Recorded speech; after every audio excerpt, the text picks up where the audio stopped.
ॐ सहना भवतु सहनौ भुनक्तु सह वीर्यङ्करवावहै तेजस्विनावधीतमस्तु मा विद्विषावहै। ॐ शान्ति शान्ति शान्तिः।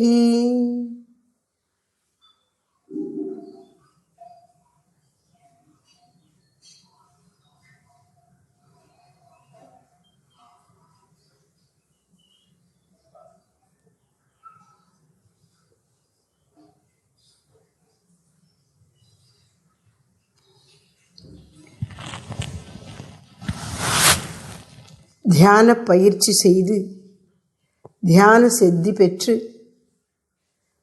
வாழ்க்கை பயனை பெற விரும்பும் அன்பான ஆத்ம சாதகர்களே,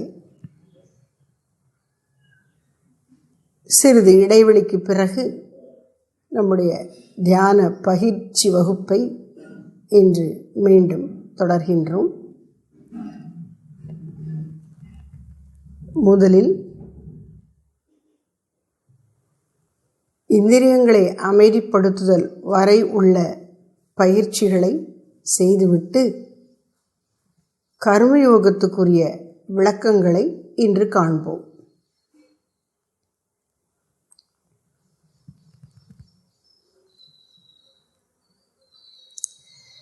பெற்றோரை வணங்குகின்றேன்.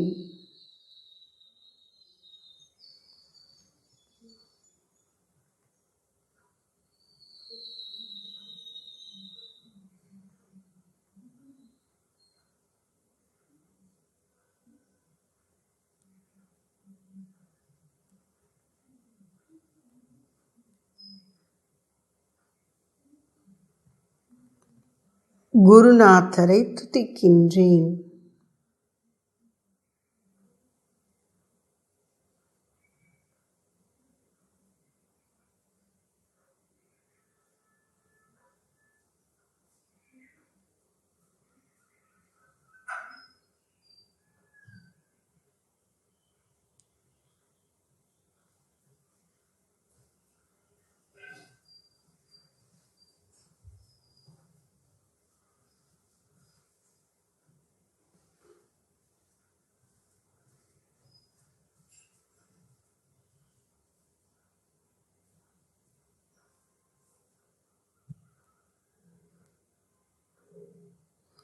வினை தீர்க்கும் விநாயகனை வணங்குகின்றேன்.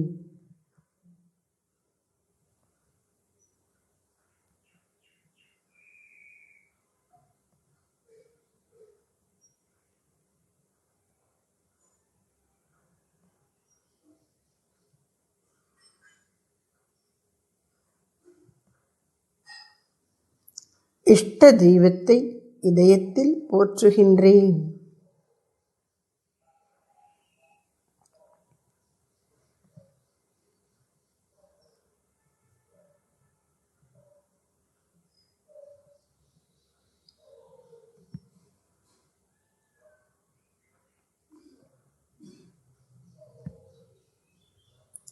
எல்லா உயிர்களும் இன்புற்றிருக்கட்டும்.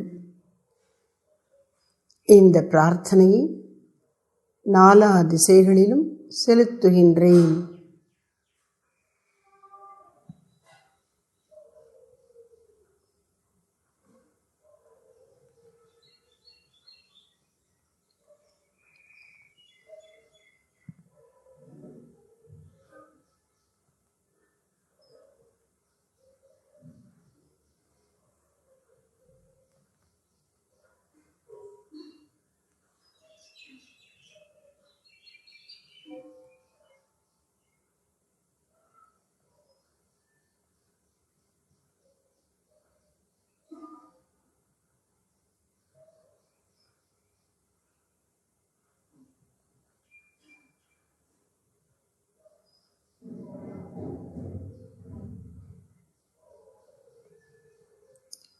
இனி உடலை அமைதிப்படுத்துவேன். அன்னமய கோஷமாகிய ஷரீரம்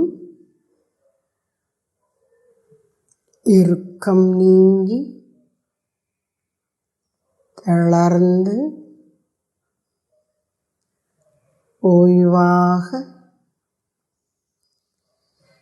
அமைதியாக இருக்கின்றது.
அன்னமய கோஷமாகிய ஷரீரம்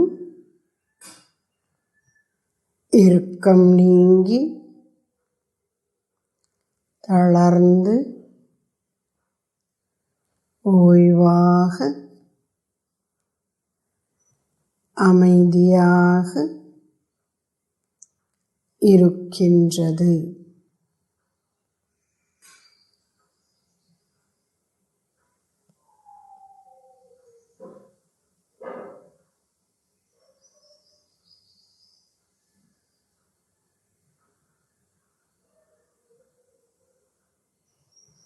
இனி பிராணனை சீர்படுத்துவேன்.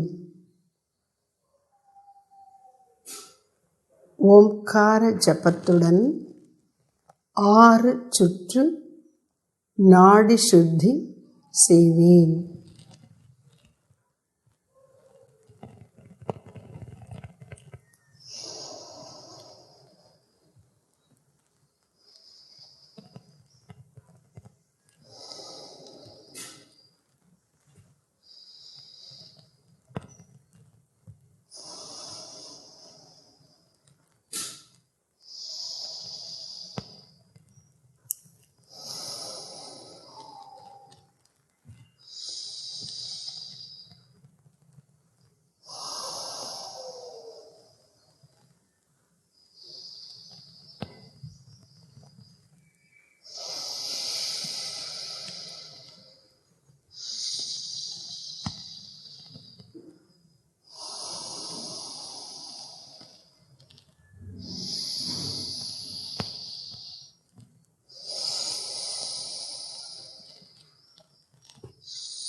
பிராணன்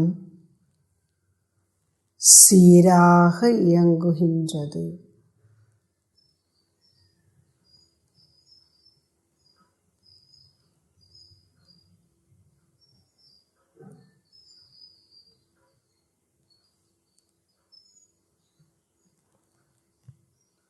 இனி இந்திரியங்கள் 10ஐயும் இதய கமலத்திலே இஷ்ட தெய்வத்தின் சந்நிதிக்கு அழைத்து வருவேன்.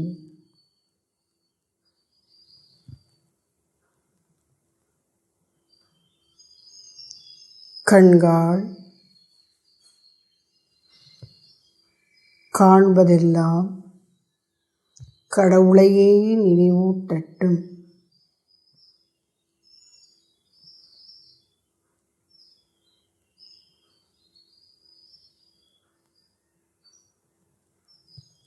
செவிகள் கேட்பதெல்லாம் இறைவனையே நினைவூட்டட்டும்.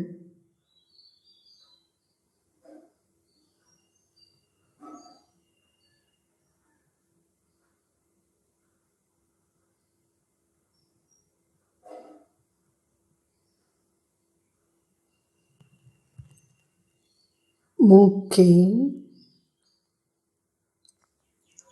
முகர்வதெல்லாம்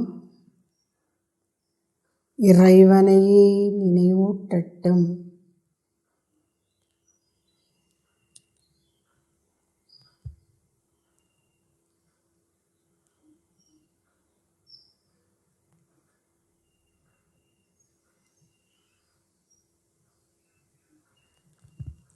நாவே விருப்பு வெறுப்பை முன்னிட்டு உணவை ஏற்கவோ தள்ளவோ வேண்டாம். ஏற்பதெல்லாம் உள்ளிருக்கும் பரம்பொருளுக்கு நைவேத்தியம். உனக்கு அவன் பிரசாதம்.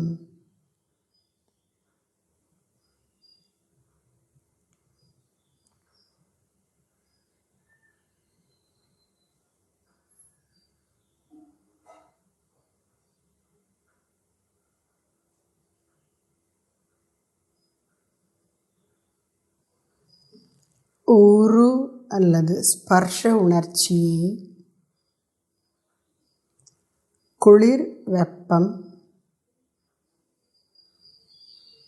மென்மை, கடினம்,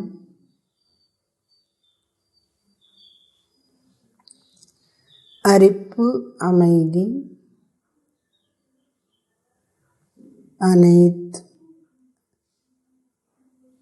அனைத்தும் உனக்கு ஆண்டவனையே நினைவூட்டட்டும்.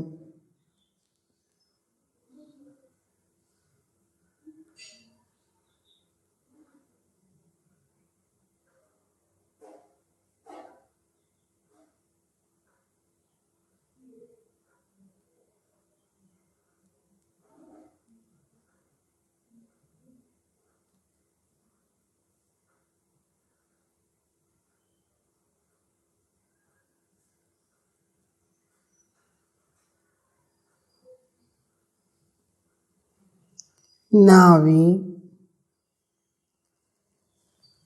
இறைவன் புகழையே பாடுவாயாக.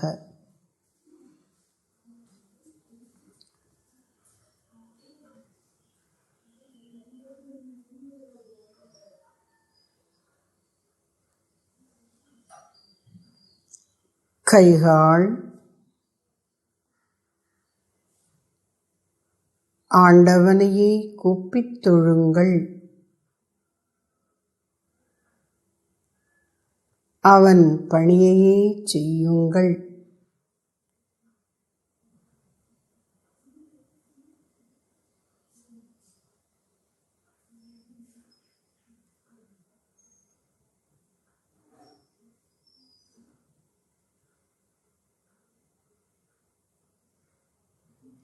கால்களே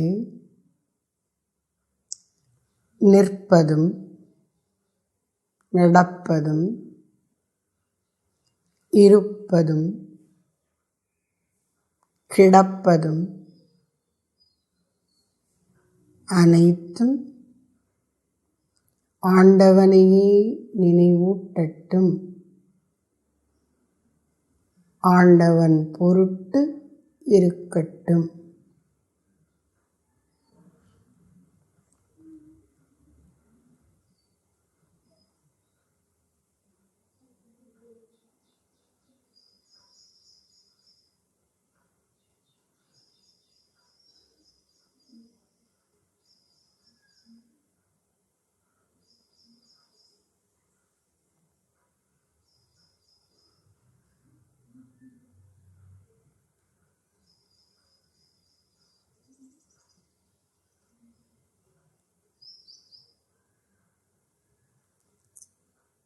இந்திரியங்கள் 10ஐயும்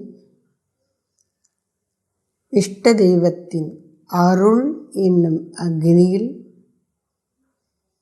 ஆகுதியாக கொடுக்கின்றேன்.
இந்திரியங்கள் 10ம்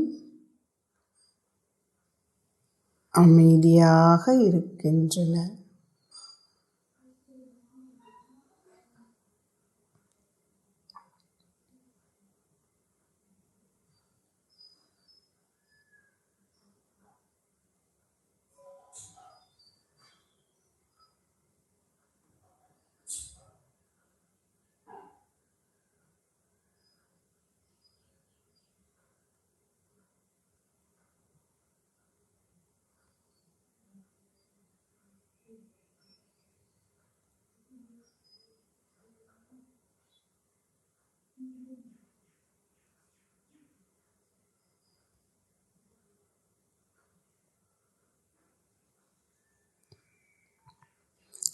இனி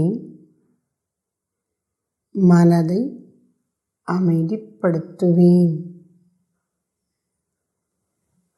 மனதை அமைதிப்படுத்துதலின் முதல் கட்டமாக கர்மயோக சிந்தனைகளை எண்ணுகிறேன். இந்த இடத்துல கர்மயோக சிந்தனைகளை முதலிலே தெரிந்து கொள்வது அவசியம். அதற்கான விளக்கம். கர்மம் அப்படின்னா செயல் என்று பொருள். நம்முடைய உடலிலே அனிச்சையாக பல செயல்கள் நிகழ்ந்து கொண்டே இருக்கின்றன. மூச்சு விடுவது, இதயம் இரத்தத்தை சுத்திகரித்து உடல் முழுவதற்கும் அனுப்புவது, ஜீரணக் கருவிகள் செயல்புரிவது, சிறுநீரகம் வேலை செய்வது, குடல் வேலை செய்வது, மூளை வேலை செய்வது எல்லாம் தாமாக உள்ளுக்குள்ளே நடந்து கொண்டே இருக்கின்றன. இதெல்லாம் அனிச்சை செயல்கள். ஆனால் கர்மயோகம்னு சொல்லும் பொழுது நாம விரும்பி தேர்ந்தெடுத்து ஏதேனும் ஒரு நோக்கத்தோடு செய்கின்ற செயல்கள். இப்போ குளிக்கிறோம் அப்படின்னு வச்சுக்கோங்க. அப்போ நான் உடலை தூய்மைப்படுத்தணுங்கிற எண்ணத்தோடு குளிக்கிறேன். இப்படி ஒவ்வொரு செயலுக்கும் ஏதாவது ஒரு நோக்கம் இருக்கிறது. அப்படிப்பட்ட செயல்களில் தான் நாம் கர்மயோகத்தை கொண்டு வரணும். நம்முடைய செயல்களை எல்லாம் ஆராய்ச்சி பண்ணி பார்த்தோம்னா அது செயலின் தன்மையை பொறுத்து 4 வகைகளாக இருக்கும். ஒன்று எதையாவது புதிதாக உருவாக்குவது. சில பேர்கிட்ட ஒன்றும் வேண்டாம், பழைய நூல்கள் கிடக்குன்னா அதை வச்சு ஏதாவது ஒரு பொம்மை செஞ்சுருவாங்க. பேப்பர் கிடக்குன்னா அதில் ஏதாவது ஒரு பொம்மை செய்வாங்க. ஒன்றை உருவாக்குவது, செய்வது. தாயார் நல்ல விதவிதமான பலகாரங்கள் செய்கிறாங்க. உருவாக்குவது. அப்புறம் மாற்றுவது, ஒன்றை இன்னொன்றாக மாற்றுவது. பாலை காய்ச்சி உறவிடும்போது அதை தயிராக மாற்றி விடுகிறோம். ஒன்றை இன்னொன்றாக மாற்றுவது. அப்புறம் சுத்திகரிப்பது. பாத்திரம் தேய்க்கிற, சமைச்சு முடித்து எல்லாரும் உணவு உண்ட பின்னாலே அந்த காலி பாத்திரங்கள் எல்லாம் சாதம், குழம்பு, பொரியல்னு இருந்திருக்கும். அதையெல்லாம் தேய்ச்சி சுத்தப்படுத்துகிறோம். வீட்டை பெருக்கி சுத்தப்படுத்துகிறோம். துணியை துவைத்து சுத்தப்படுத்துகிறோம். குளித்து உடலை சுத்தப்படுத்துகிறோம். அப்படி பல செயல்கள் சுத்திகரிக்கக்கூடியவையாக இருக்கும். இது போக சில செயல்கள் மூலம், குறிப்பாக சமயம் சம்பந்தப்பட்ட சமயச் சடங்குகளின் மூலம் நமக்கு ஒரு புனிதத்தை உண்டு பண்ணி கொள்கிறோம். அப்படிப்பட்ட செயல்கள். இப்படி செயல்கள் தன்மையை பொறுத்து 4 விதமாக இருக்குது. இந்த செயல்கள்னு சொன்னாலே அதை செய்வதற்கு கருவியாக நம்முடைய உடல் உறுப்புகள் அமைந்திருக்கின்றன. உடலை கொண்டு செயல் செய்கிறோம். இப்போ ஒரு கருத்தை இப்படி தெரிவிக்கும்போது பேச்சு, வாக்கினால் செயல் செய்கின்றோம். இப்படி வாக்கால் செய்யக்கூடிய பேச்சாக இருக்கலாம், உடலால் செய்யக்கூடிய செயலாக இருக்கலாம். அதை பற்றி மனதில் நினைத்து பார்த்து தான் பிறகு பேசுகிறோம், செய்கிறோம். அந்த நினைப்பும் ஒரு செயல்தான். அப்போது மனதால் செயல் புரியலாம், வாக்கினால் செயல் புரியலாம், சரீரத்தால் செயல் புரியலாம். மனம், வாக்கு, காயம் 3 கருவிகளையும் கொண்டு, அதில் இன்னும் நம்ம நுணுக்கமாக பார்த்தோம்னு சொன்னால், மனம்னு சொன்னால் என்ன? உணர்ச்சி வசப்படுகிற மனஸ், இது சரி இது தவறு என்று தீர்மானிக்கின்ற புத்தி, நான் செய்வேன் என்கின்ற அகங்காரம், இவற்றை கொண்டு நாம் செயல்களை செய்கின்றோம். இது மனசில் வரக்கூடிய செயல்கள்.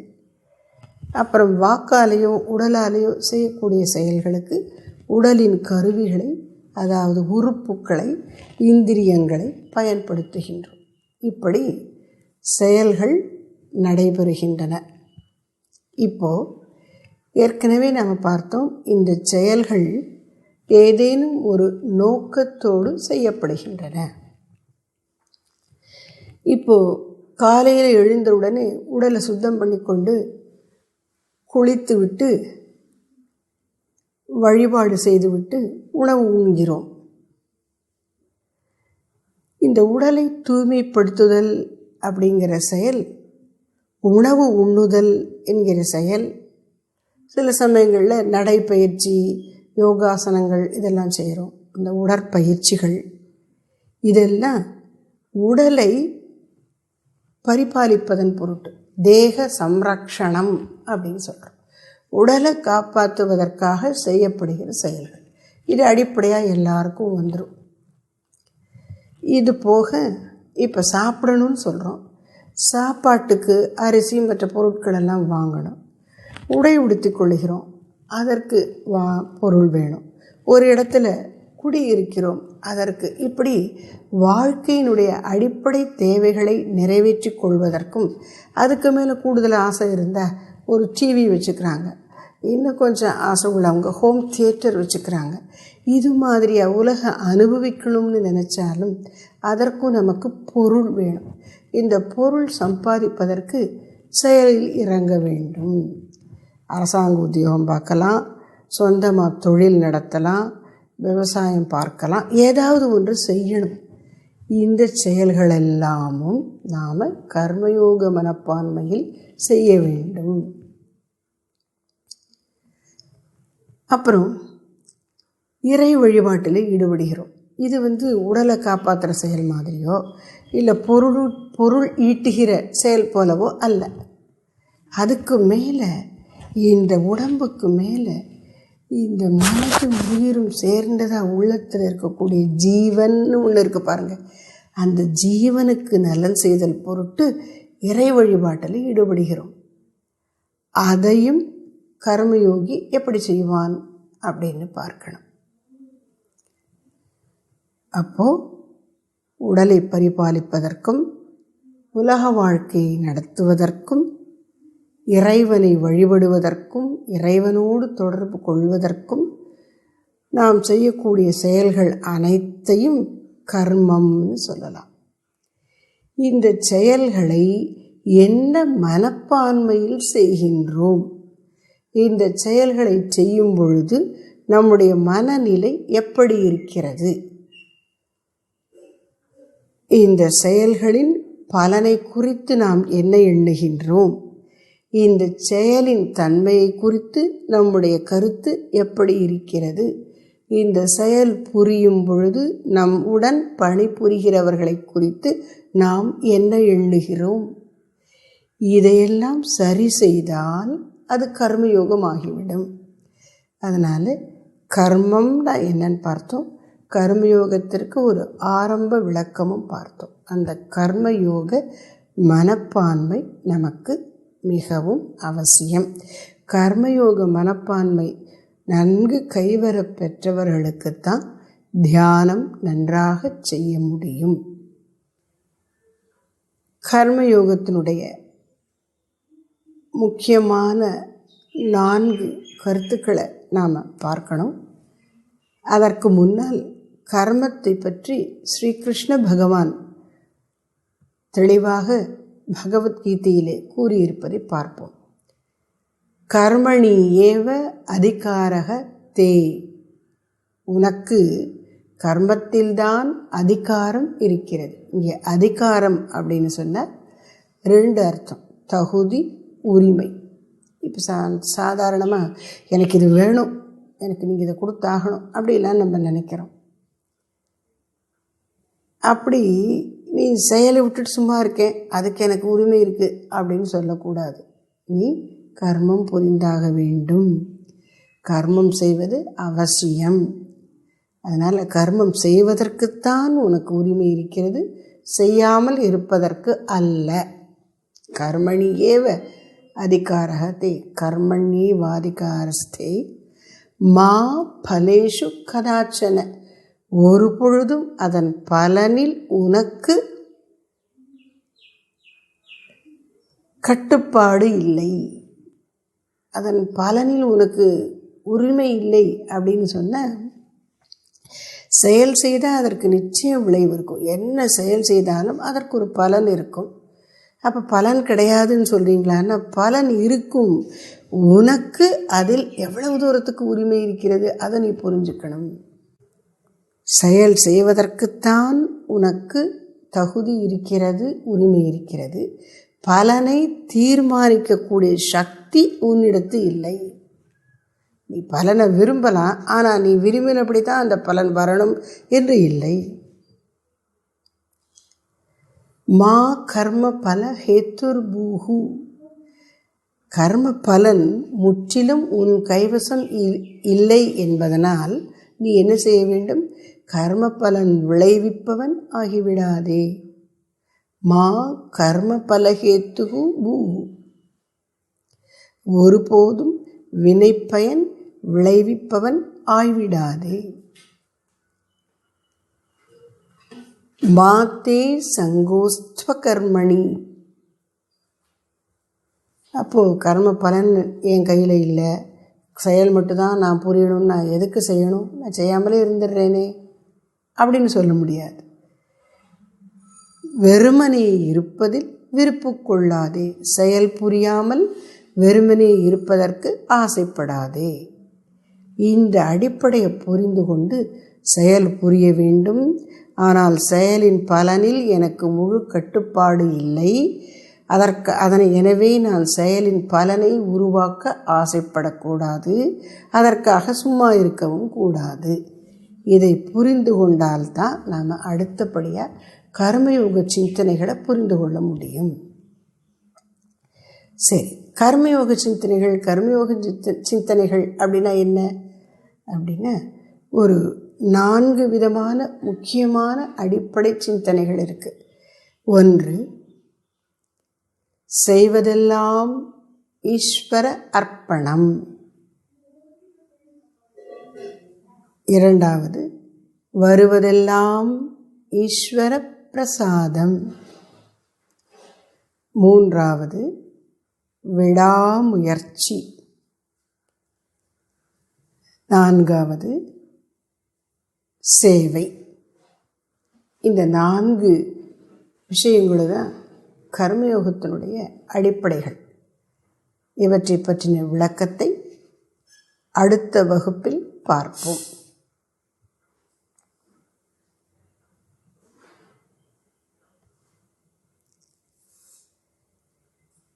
மனம் அமைதியாக இருக்கின்றது.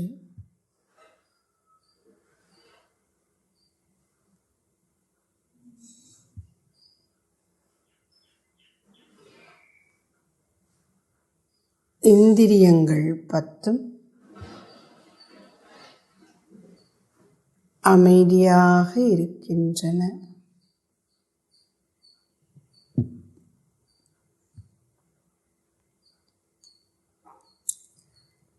பிராணன் சீராக இயங்குகிறது.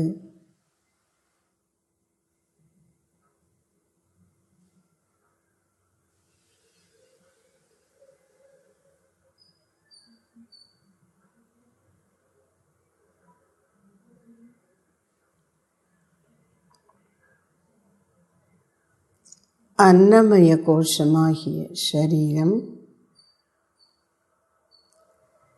இறுக்கம் நீங்கி தளர்ந்து ஓய்வாக அமைதியாக இருக்கின்றது.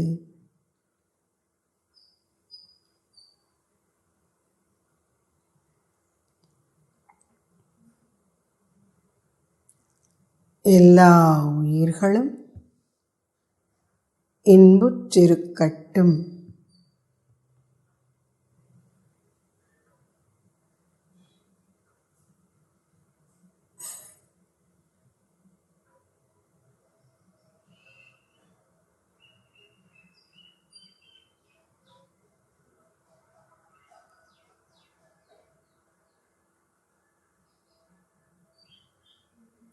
ஓம் சாந்தி சாந்தி சாந்தி.